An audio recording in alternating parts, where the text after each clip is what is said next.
Morning PS17, happy Thursday. Today is Thursday, April 2nd, 2020. If everybody could please rise for the Pledge of Allegiance.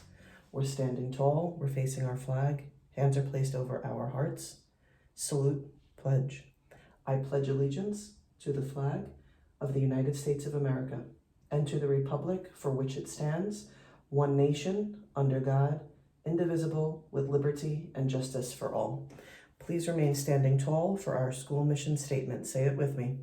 We are here to be literate, innovative, and proficient scholars who will participate in rich academic learning in a nurturing environment where we will rise. This will be accomplished by creating collaborative and supportive teaching and learning systems involving the entire PS17 community. Okay, everybody. Yesterday, we started a nonfiction text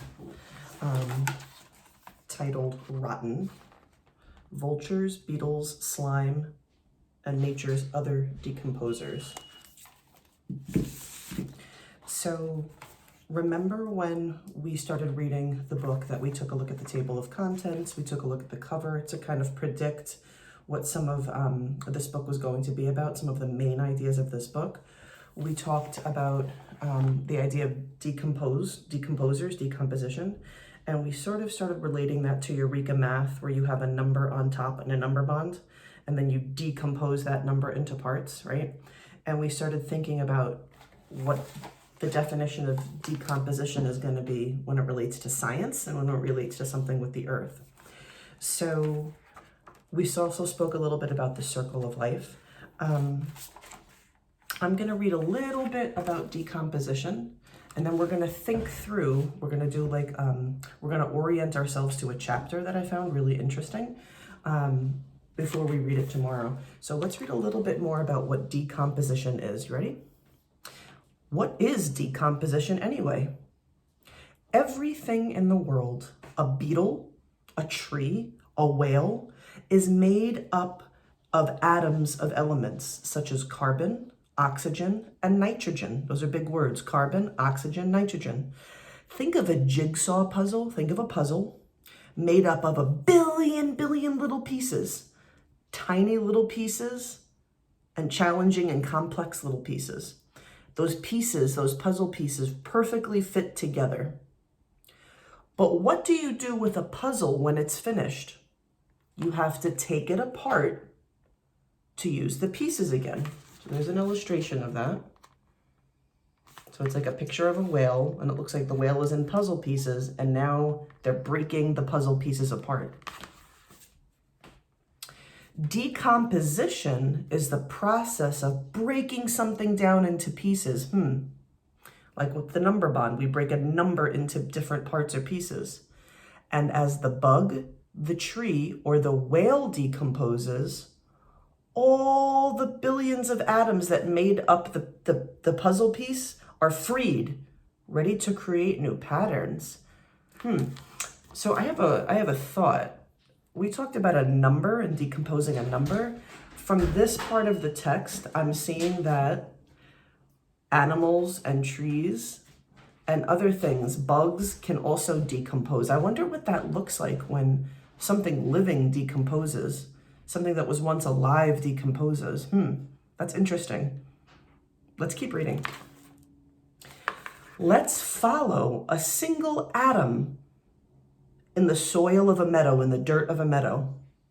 Okay, so before we read this, I want to take a look at the picture first, because the picture, I think, this is going to help us understand what's going on. Because that's what good nonfiction books usually do. They usually have diagrams to help us. So let's take a look at this photo. It looks like a movie film strip almost, right? So I see a plant here, and I see a little part of this diagram here is showing something going on with this plant.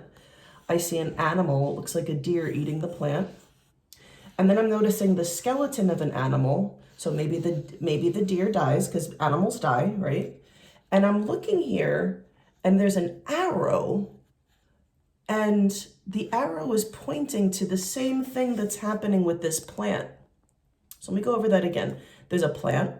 There's something going on here with the plant. Oh, I'm noticing that same symbol here. as the deer is eating the plant, there's something going on here. And then when the animal passes away and dies, there's something that's pointing to the grass again. That must be like the circle of life. That's very, very interesting. Let's read that part. I'm really interested in that part. And let's think about what that has to do with decomposition. So one sunny day, this must be the nitrogen. The nitrogen is absorbed by the root of a plant and becomes part of a blade of grass. A deer bites the grass, okay. So it looks like whatever's going on here gets into the deer's body because the deer is biting the grass. Swallows the grass, and down that nitrogen goes into the deer's stomach. The nitrogen, that must be the nitrogen, becomes part of the deer's body. So it starts here. The deer eats the grass, and then it goes into the deer's body. The deer passes away and its body decomposes. Interesting. So remember when we were thinking here about the puzzle piece? We break that puzzle piece apart. I'm thinking that when the deer passes away and the deer's body is in the grass, I have a wondering, because I'm looking at this arrow and this symbol again, if the deer's body decomposes and it breaks down, I have a wondering if it becomes part of the cycle of life again and it becomes part of the plant that another deer eats. Let's keep reading. Oh, this is so interesting. The nitrogen from the deer's body sinks back into the soil. In the spring, it's sucked up again by another root, another plant. Wait a minute. So the deer's body breaks down into the soil and the grass and it becomes another plant? Oh, the fresh green grass is eaten again by another deer and nature's cycle starts again. That is like magical. It's so interesting. So there's something that happens with the plant. The deer eats the plant and that nitrogen goes into the deer's body. The deer lives a beautiful life. And then when the deer passes away, the deer's body decomposes and it becomes part of another plant for another deer. That must be what that meant by the circle of life. Very interesting. So we've learned a little bit more about decomposition, right? Not just with number bonds where you have a number and you decompose it into parts. We've learned also that animal bodies and plants, they can also decompose and it becomes almost part of like a circle of life. That's very, very interesting. So tomorrow we're going to read about a decomposer. We're going to read about some fungi, some fungus. And I'm thinking from here, when I look at the pictures of the book, I'm wondering if fungi are like types of mushrooms and little plants. And I'm wondering what these guys are going to do with breaking things down. What do fungi have to do with decomposition? Okay, so I want you to think about what we learned about decomposition today. We learned about the cycle of life a little bit with decomposers.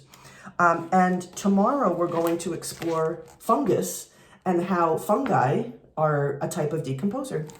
PS 17, keep yourself interested today. Nonfiction books are so interesting. And if you have some nonfiction books at home, or you're reading some nonfiction articles online, remember before you start reading, just like we did with fiction, you have to almost get a sense of what the ideas in the story or the text, excuse me, are going to be about before you start reading that nonfiction text or that article. Okay, because that's what good readers do. Remember to read every day and to pause and think about what sections of the text are going to be about before you actually start reading. Okay, have a wonderful day, everybody. We love you very, very much.